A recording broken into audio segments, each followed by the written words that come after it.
Pastor membuat video ini, dan dengan harapan video ini menjadi viral. Message yang saya mau sampaikan dalam kesempatan ini yaitu message yang mengingatkan setiap kita bahwa konten-konten yang kita suguhkan lewat aplikasi YouTube ini sangat-sangat mempengaruhi kepada setiap pemirsa. Channel YouTube Pastor Andy Simon TV ini hadir dengan tekad, keputusan, visi misi bagikan kabar baik saja, dan di dalamnya banyak kesaksian-kesaksian firman Tuhan dan mujizat kesembuhan dari Tuhan Yesus Kristus. Dan banyak yang terprovokasi dan mereka sembuh. Anda bisa cek di video pastor yang sebelumnya, komen-komen lewat doa kesembuhan, dan mereka disembuhkan. Mereka terprovokasi, artinya iman mereka terbakar. Bukankah ini baik?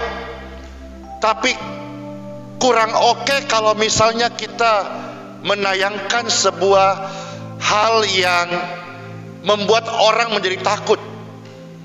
Tapi itu rasanya kalau memang dia ada di profesi itu wajar-wajar saja. Misalnya kalau konten-konten naik isinya berita, kemungkinan orang pemilik konten itu adalah wartawan.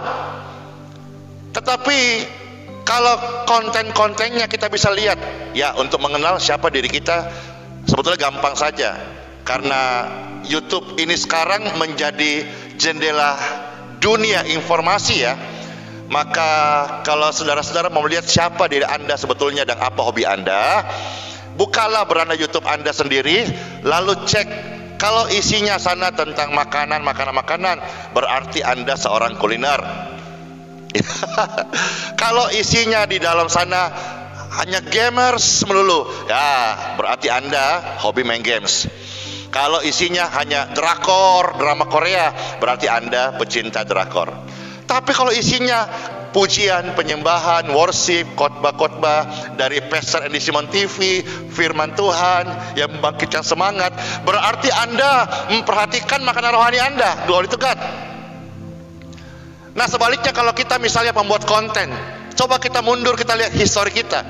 Kalau isi kita hanya sanggahan, kritikan, ya, protes, jangan-jangan kita memang seorang kritikus.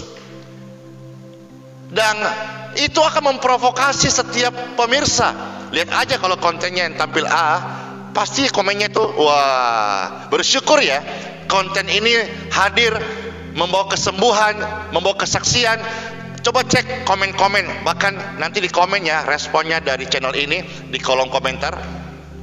Responnya, Pastor saya disembuhkan, Pastor terima kasih, saya sudah dilepaskan. Bahkan sebelum beberapa menit membuat video ini, ada kesaksian itu batu ginjal yang menghambat dan membuat sakit disembuhkan. Ada kesaksian yang di rumah sakit, dia berdoa bersama lewat voice, pasiennya sembuh, anaknya sembuh. Terprovokasi. Wah, jadi ini pesannya adalah pesan provokasi. Ya sebetulnya memang setiap konten yang kita buat tujuannya memprovokasi orang. Maka baik-baiklah memilih video konten, dan baik-baiklah juga pikirkan panjang-panjang waktu membuat sebuah konten. Karena kita ikut menghiasi wajah dunia. Puji Tuhan saudara-saudara. Di dalam firman Tuhan, Kisah Rasul pasal 1 ayat 8 berkata, tetapi kamu akan menerima kuasa kalau Roh Kudus turun ke atas kamu. Kecuali saudara tidak menerima Roh Kudus. Tapi saya percaya kok Tuhan Yesus tidak dusta. Orang percaya memiliki Roh Kudus, amin. Berarti saudara dan saya memiliki kuasa. Tampilkanlah, bukan hanya sekedar kita pintar bicara, tapi tampilkanlah kuasa Tuhan. Glory to God. Dunia butuh kuasa. Bahkan yang menyaksikan ini sekarang, ada begitu banyak orang yang membutuhkan kuasa kesembuhan, juga kuasa kasih. Apa itu kuasa kasih saudara? Begini, ketika ada orang marah dengan Anda bisa mengampuni. Itu kuasa mengampuni, kuasa kasih.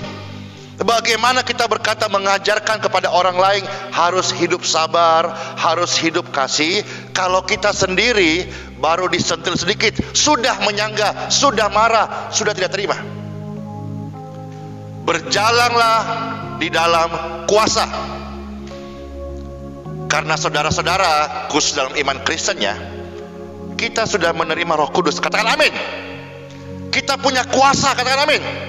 Maka teladan hidup kita, kesaksian kita, isi konten kita, itu akan memprovokasi orang lain. Kalau teladan hidup kita baik, akan melahirkan orang-orang yang follower yang baik. Tapi kalau konten kita hanya sekedar menakut-nakutin, ya, informasi-informasi hoak, maka akan melahirkan pemirsa-pemirsa yang akhirnya, saya beri contoh gini, ketika kita setiap hari konsumsi tentang berita keracunan, baca koran tentang keracunan, lalu kita lihat televisi keracunan, nonton YouTube keracunan, pasti yang masuk di sini adalah was-was, jangan-jangan nanti saya juga keracunan. Apa yang kau lihat, apa yang kau baca, apa yang kau dengar, itu akan mempengaruhi memori dan otak kita. Maka kalau ada yang berkata bahwa doa-doa kesembuhan hanya sebuah perasaan, saya sedang memprovokasi orang yang sakit supaya mereka yakin bahwa Yesus tidak dusta. Apakah bahasa mereka di hipnotis, apakah bahasa mereka hanya diiming-iming, ya terserah. Tapi yang pasti kita harus tahu bahwa video yang pastor buat, dan sebetulnya semuanya itu untuk memprovokasi. Makanya misalnya pemerintah kita memiliki aspirasi, dia masuk ke berita televisi, masuk ke YouTube, itu kan supaya memprovokasi setiap pendengar untuk melakukan aspirasi pemerintah. Maka dalam video ini pastor mau sampaikan, karena kita bersyukur dan kita nggak bisa menyangkal media aplikasi YouTube ini menjadi jendela informasi, maka bukalah tayangan-tayangan yang membangun iman Anda, dan pilihlah konten-konten, karena setiap apa yang Anda lihat akan memprovokasi Anda. Bersyukur banget ya kalau kita melihat kesaksian-kesaksian banyak. Setelah nonton channel pastor YouTube Andi Simon TV, saya disembuhkan, saya dilepaskan, saya terberkati, teladan yang sangat luar biasa, harusnya begini. Itu akan memberikan damai sejahtera di mana mereka menonton, baik di mobil, di rumah, di kamar, damai sejahtera akan mengalir. Tapi coba kalau kita tidak perhatikan informasi yang kita sampaikan, rasa takut, rasa khawatir, maka di rumah-rumah akan ketakutan, kekhawatiran, akan atmosfer mempengaruhi. Apa yang kau lihat, apa yang kau pikirkan, apa yang kau dekat, mereka akan menjadi serupa. Bible berkata dalam surat Roma 12, janganlah kamu serupa dengan dunia ini, tetapi harus berubah. Kalau dunia ini sedang berjalan menuju pada ketakutan, mari kita berjalan penuh pada kepastian, karena Injil Yesus Kristus adalah kepastian. Maka ketika engkau sakit hari ini, angkat tanganmu.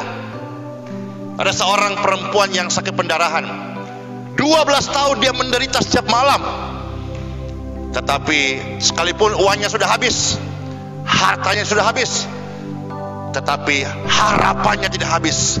Dia terprovokasi dengan pribadi Yesus, dan dia punya keyakinan, emosi, energinya, dia tahu bahwa memang dia sudah gak punya apa-apa, tapi ketika berjumpa dengan pribadi Tuhan Yesus, dia terprovokasi, dia dapat sembuh. Dan apakah emosinya, hasratnya, harapannya berjumpa Yesus dikecewakan?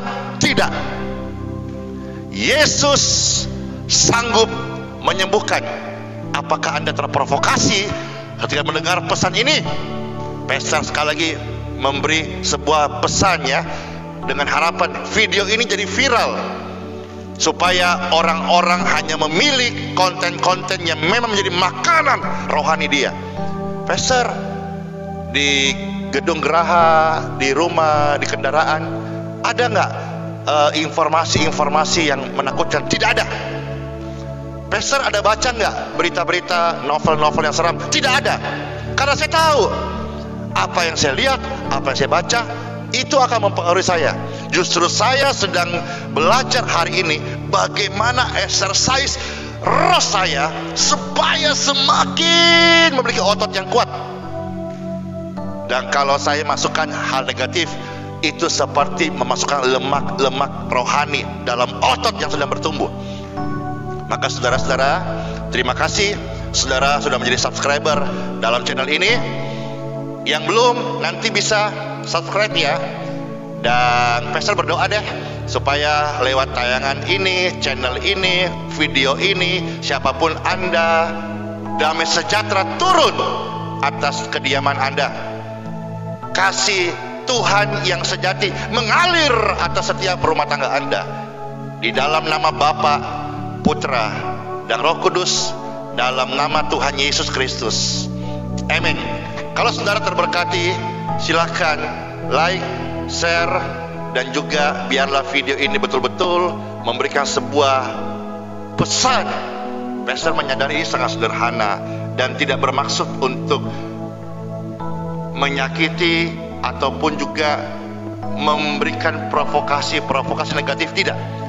Tapi yang saya mau ajarkan di sini bahwa dunia butuh kuasa.